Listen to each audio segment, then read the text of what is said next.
कि गौरा मान तो हर बासल जाऊना बार में। ताली बजा के दीदी मीठा मीठा भाव में कि गौरा मान तो हर बासल जाऊना बार में कुछ नहीं के हुए घर में। ताली बजाइबा ना। जब यहाँ मन नहीं बसाइएगा तो घर में कुछ नहीं मिलेगा आपको। यहाँ मन लगाइएगा तो घर में सब चीज मिलेगा। मिलेगा ना। तनी हाथ उठा के ताली बजा के कहना है का कि गौरा मान तो हर बासल जाऊना बार में अरे कुछ नहीं के उनका घर में। गौरा मान तो हर बासल जाऊना बार में कुछ नहीं के उनका घर कुछ नहीं के घर में हो कुछ नहीं के घर में।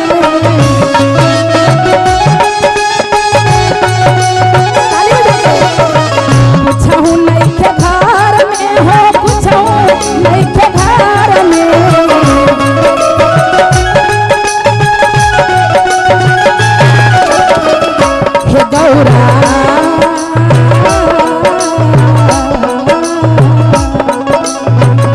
हे गौरा मान तो हर बासल जाऊना बार में कुछ नहीं के उनका घर में। गौरा मान तो बासल जाऊना बार में कुछ नहीं के उनका घर में। जय हो भोले बाबा। अरे जिया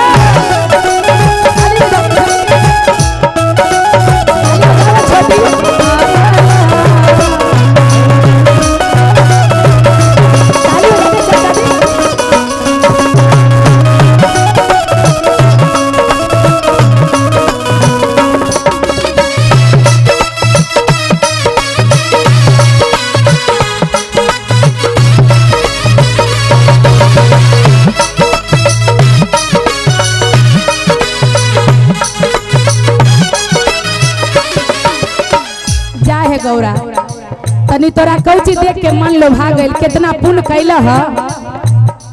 सुंदर दूल्हा पावेला ई कलश यात्रा के आज तैयारी कैल ह। तनी उठा ना बेटा कुछ करे के ना तनी खारा होवे के ह। आज के लिए तोरा हम पार्वती मानही तनी उठ जा आ कहे के का ह।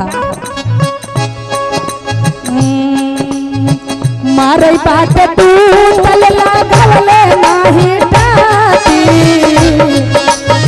उठा ना हो मारे बात तू चल लागले नाही टाती।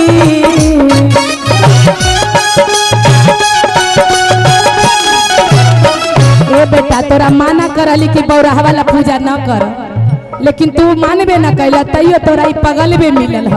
कहने का भैया हो सोफा बाटे सापाना टूटला बाटे काटी। ताली बजाओ ना।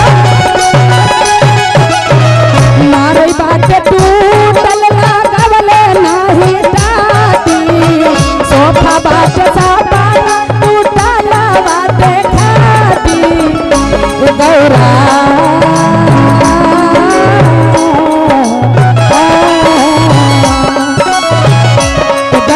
मान तो हर बासल जाऊना बार में कुछ नहीं के हुए घर में। गौरा मान तो बासल जाऊना बार में कुछ नहीं के हुए घर में। हे गौरा रानी तोरा मिल गेलो तो तू मित्रा ह। ताली बजाओ ताली बजा के बहना। अरे जिया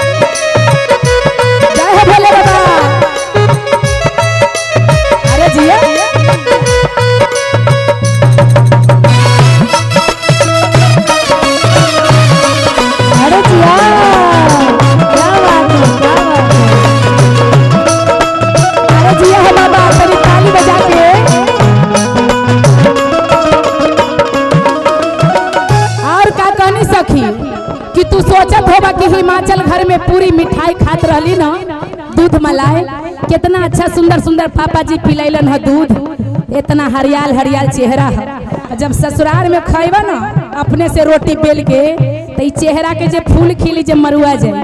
आ कहे के का है, आ तनी हाथ उठा के ताली बजा के भांगिया धतूरा बाची बबले बेला पातिया, ताली बजा के भांगिया धतूरा बाची बबले बेला पातिया।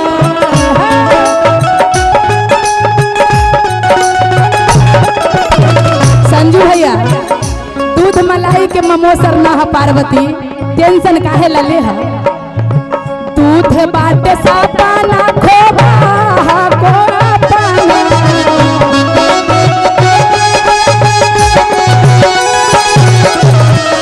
हे गौरा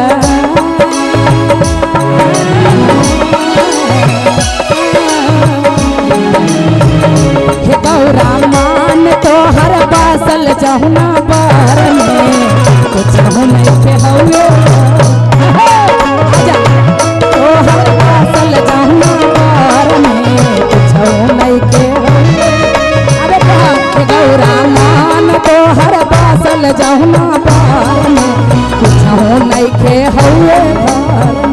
हे गौरा मान तो हर बासल जहुना बार में नहीं के हौले हे गौरा मान तो हर बासल जौन बार में कुछ नहीं के हौले गौरा मान तो हर अरे बासल पगलवा बार में। कितनो लड़की के माना करे लेकिन बौरहबे के पूजा करिए। तनी कहे तो कि चल राम भगवान के पूजा करे तना वो तो सीधा साधा 14 बरस वन में रहलन, उनका पूजा करे से का फायदा है।